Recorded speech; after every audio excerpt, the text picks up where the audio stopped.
नमस्कार, आपल्या मराठी रेसिपीमध्ये तुमचं स्वागत आहे. आज आमच्याकडे आले होते मक्याचे कणीस आणि माझ्या मुलाला खूप आवडते मक्याची टिक्की. म्हटलं आज ही रेसिपी तुमच्यासोबत पण शेअर करूया.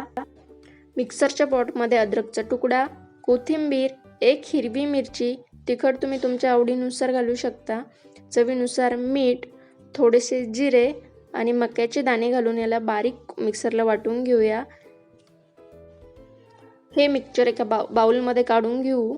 त्यात एक मोठा चमचा बेसन घालून घेतलंय, एक चमचा बारीक केलेले पोहे घालून घेतलेत. मिक्स करून घ्या. तुमच्या आवडीनुसार तुम्ही यात भाज्या घाला. मी घातले किसलेलं गाजर, हिरवे वाटाणे, बारीक चिरलेली शिमला मिरची. तुम्ही तुमच्या आवडीनुसार कोणत्याही भाज्या त्यात घालू शकता.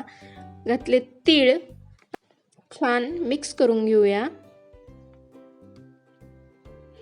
खूप सोपी आणि टेस्टी होते आणि हेल्दी पण आहे ही रेसिपी. छान मिक्स झालंय. त्यात कोथिंबीर घालून घेऊया. तवा गरम करायला ठेवला. तवा गरम झाल्यावर तुम्ही चमच्याने किंवा हाताने गोल अशा टिक्की बनवून घ्या.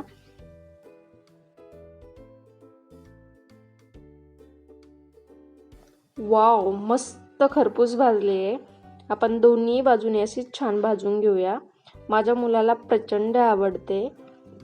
तुम्ही पण एकदा नक्की ट्राय करा आणि रेसिपी कशी वाटली कमेंटमध्ये सांगा. अशा सोप्या आणि टेस्टी रेसिपी बघण्यासाठी मराठी रेसिपीला सबस्क्राईब करा.